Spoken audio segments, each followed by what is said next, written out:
மீண்டும் மற்றொரு ராஜ்யம் நிகழ்ச்சியினூடாக சந்தித்திருக்கின்றோம். ரஷ்யாவிற்கு எதிராக அனைத்து நேட்டோ நாடுகளும் போரிடுவதாக ஜனாதிபதி புடின் குற்றம் சாட்டியுள்ளார்.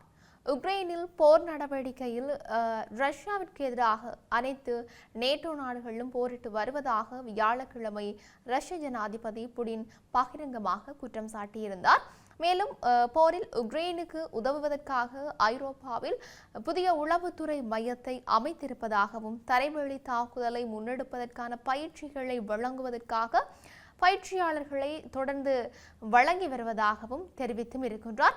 இத்தகைய நடவடிக்கைகள் மேற்கொள்ளப்பட்ட போதிலும் ரஷ்யா தன்னை தகவமைத்துக் கொண்டு போர் திறன்மிக்க நாடாக இருப்பதாக புடின் குறிப்பிட்டும் இருக்கின்றார். புடின் இந்த கருத்தை வால்டாய் விவாத மன்றத்தில் முன்வைத்திருப்பதும் இங்கு குறிப்பிடத்தக்க ஒரு விடயமாகத்தான் இருக்கிறது. ரஷ்யாவை காகித புலி என்று வர்ணித்த அமெரிக்க ஜனாதிபதி டொனால்ட் ட்ரம்பின் கருத்துக்கும் இந்த நிகழ்வில் புடின் பதிலடி கொடுத்திருந்தார். அதில் ட்ரம்ப் ரஷ்யாவை காகித புலி என்று விளையாட்டாக சொன்னாரா என்று தெரியவில்லை. ஒருவேளை அப்படி கூறியிருந்தால் காகித புலியுடன் வந்து மோதுங்கள் என்று புடின் சவால் விடுத்திருக்கின்றார். இதேபடி இருக்க பிரித்தானியாவில் அதிகரிக்கும் யூத வெறுப்பு அரசியல் முறியடிக்கப்பட வேண்டும் என்று பிரதமர் கீர் ஸ்டார்மர் தெரிவித்திருக்கின்றார். வடக்கு மான்செஸ்டரில் உள்ள ஹீட்டன் பார்க் யூத ஆலயத்தில் இன்று காலை 9:31 மணியளவில் நடத்தப்பட்ட திடீர் பயங்கரவாத தாக்குதலில் 2 யூதர்கள் கொல்லப்பட்டதுடன் 4 பேர் படுகாயமும் அடைந்திருக்கின்றார்கள். தாக்குதல் தொடங்கப்பட்ட 7 நிமிடத்தில் சம்பவ இடத்திற்கு வந்த போலீசார் தாக்குதல்தாரியை சுட்டுக் கொன்றனர். ஆரம்பத்தில் தாக்குதல்தாரி வெடிகுண்டு அணிந்திருக்கலாம் என்று அஞ்சப்பட்டாலும் பின்னர் அந்த பொருட்கள் செயல்படாதது என்று உறுதிப்படுத்தப்பட்டும் இருந்தது. இந்த நிலையில் பிரித்தானியாவில் அதிகரித்து வரும் யூத எதிர்ப்பு வெறுப்பை முறியடிக்க வேண்டும் என்று பிரித்தானிய பிரதமர் கீர் ஸ்டார்மர் உறுதியெடுத்தும் இருக்கின்றார். யூத ஆலயத்தின் மீதான தாக்குதலுக்கு பிறகு டவுனிங் தெருவில் பேசிய ஸ்டார்மர் பிரித்தானியாவில் யூத எதிர்ப்பு மீண்டும் தலைதூக்கி வருவதாக தெரிவித்தும் இருக்கின்றார். மேலும் அவை கட்டாயம் முறியடிக்கப்பட வேண்டும் என்றும் உறுதியெடுத்தும் இருக்கின்றார்.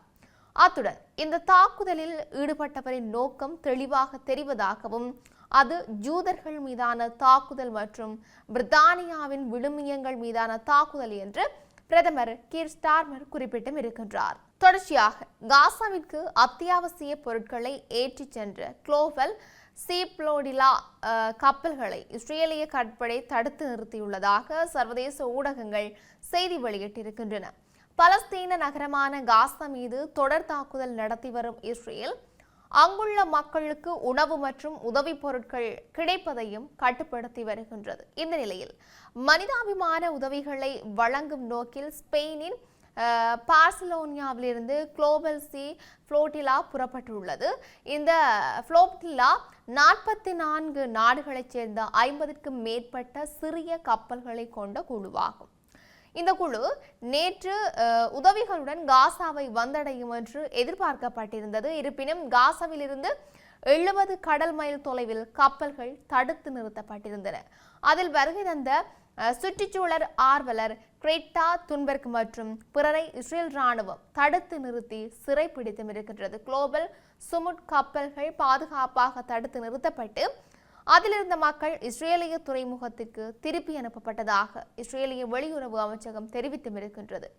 மோதல் பகுதிக்குள் நுழைய வேண்டாம் என்று இஸ்ரேலிய கடற்படை எச்சரிக்கை விடுத்துள்ளதாகவும் மற்றும் அவர்களின் பாதையை மாற்றுமாறு கேட்டுக்கொண்டதாகவும் அமைச்சகம் தெரிவித்தும் இருக்கின்றது.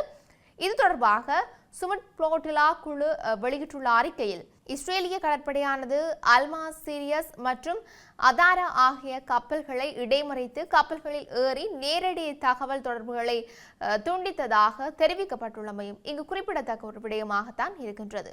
இவையொருபுறம் இருக்கு, ஆயிரக்கணக்கான அமெரிக்க அரசாங்க ஊழியர்கள் பணி நீக்கம் செய்யப்பட உள்ளதாக வெள்ளை மாளிகையின் பத்திரிகை செயலாளர் தெரிவித்திருக்கின்றார். செய்தியாளர்களை இன்று காலை சந்தித்த போதே அவர் இவ்வாறு குறிப்பிட்டும் இருக்கின்றார். அமெரிக்க நிர்வாகத்தின் மதிப்புகளுடன் ஒத்துப்போகாத நிறுவனங்களை சேர்ந்தோர் பணி நீக்கம் செய்யப்பட அதிகம் வாய்ப்புள்ளதாக அவர் கூறியும் இருக்கின்றார். குடியரசுக் கட்சியினரும் ஜனநாயக கட்சியினரும் புதிய செலவு திட்டத்தில் உடன்பட தவறியதால் அமெரிக்க அரசாங்கம் முடங்கியுள்ள நிலையில் இந்த அறிவிப்பு வெளியாகியுள்ளது. இதனால் பல அரசாங்க சேவைகள் இப்போது மூடப்பட்டுள்ள நிலையில் சுமார் 7,50,000 அரசு ஊழியர்கள் சம்பளமின்றி வீட்டிற்கு அனுப்பப்பட்டுள்ளனர். விமான நிலைய ஊழியர்கள் மற்றும் சட்டத்துறை ஊழியர்கள் போன்ற சில அத்தியாவசிய ஊழியர்கள் இன்னும் கடமையில் உள்ளார்கள். ஆனால் பணி நிறுத்தத்தின் போது அவர்களுக்கு ஊதியம் வழங்கப்படாமல் போகலாம் என்று தெரிவிக்கப்பட்டிருக்கின்றது. இந்த சேவை முடக்கத்தால் வாஷிங்டன் டிசி மற்றும் நியூயார்க்கில் உள்ள சுற்றுலா பயணிகள் பாதிக்கப்பட்டிருக்கின்றார்கள். சுற்றுலா பயணிகளை ஈர்க்கும் அமெரிக்காவின் முக்கிய பகுதிகள் மூடப்பட்டுள்ளமே இதற்கான காரணமும் ஆகும். இப்படி இருக்கு, காசா நகருக்கான பிரதான வீதியை இஸ்ரேல் நேற்று மூடியதோடு அந்த நகரிலிருந்து வெளியேறியவர்கள் மீண்டும் நகருக்கு திரும்புவது தடுக்கப்பட்டிருக்கிறதோடு நகருக்குள் எஞ்சியிருப்பவர்களுக்கு வெளியேறுவதற்கு தற்போது கடைசி வாய்ப்பு இருப்பதாக இஸ்ரேலிய பாதுகாப்பு அமைச்சர் காட்ஸ் எச்சரித்திருக்கின்றார். காசா நகரில் இருக்கும் சுமார் 1 மில்லியன் மக்களையும் தெற்கை நோக்கி செல்லும்படி இஸ்ரேல் குறிப்பிட்டும் இருக்கின்றது. காசா நகர் ஹமாஸ் போராளிகளின் கடைசி கோட்டையாக உள்ளது என்று இஸ்ரேல் கூறி வருகின்றது. காசா நகருக்கு தெற்காக உள்ள பிரதான வீதியில் இஸ்ரேலிய டாங்கிகள் மணல் மேடு அமைத்து வருவதாக நகரில் இருக்கும் குடியிருப்பாளர்கள் செய்தி நிறுவனம் ஒன்றிற்கு தெரிவித்தும் இருக்கின்றார்கள். மக்களுக்கு வெளியேற மட்டுமே அனுமதி அளிக்கப்படுகின்றது. உணவு அல்லது தற்காலிக முகாம்களை தேடி வெளியே சென்றவர்களுக்கு மீண்டும் திரும்புவதற்கு அனுமதி மறுக்கப்படுவதாகவும் அவர்கள் தெரிவித்தும் இருக்கின்றார்கள். கடந்த சில வாரங்களில் 4 லட்சம் பேர் காசா நகரிலிருந்து வெளியேறியிருந்த போதும் அந்த நகரில் தொடர்ந்தும் 6 லட்சம் தொடக்கம் 7 லட்சம் பேர் வரை இருப்பதாக ஐக்கிய நாடுகள் கணித்தும் இருக்கின்றது. கடந்த சில வாரங்களில் இஸ்ரேலிய படைகள் நகர மையத்தை நோக்கி முன்னேறி வருகின்றமையும் இங்கு குறிப்பிடத்தக்க ஒரு விடயமாக இருக்கின்ற நிலையில் ராய்ட்டர்ஸை தொடர்பு கொண்ட சில குடியிருப்பாளர்கள் காசா நகரத்திற்கு மக்கள் திரும்புவதை தடுக்கும் நடவடிக்கை அங்கு தொடர்ந்து தங்கியிருப்பதற்கான அவர்களின் உறுதியை அதிகரித்துள்ளதாக குறிப்பிட்டும் இருக்கின்றார்கள். நாம் வெளியேறப் போவதில்லை, எமது கட்டடத்தின் கூரை மீது நேற்று கையெறி குண்டு வீசப்பட்டது என்றாலும் நாம் வெளியேறப் போவதில்லை என்று காசா நகரில் வசிக்கும் 24 வயது ஹனி என்பவர் குறிப்பிட்டும் இருக்கின்றார்.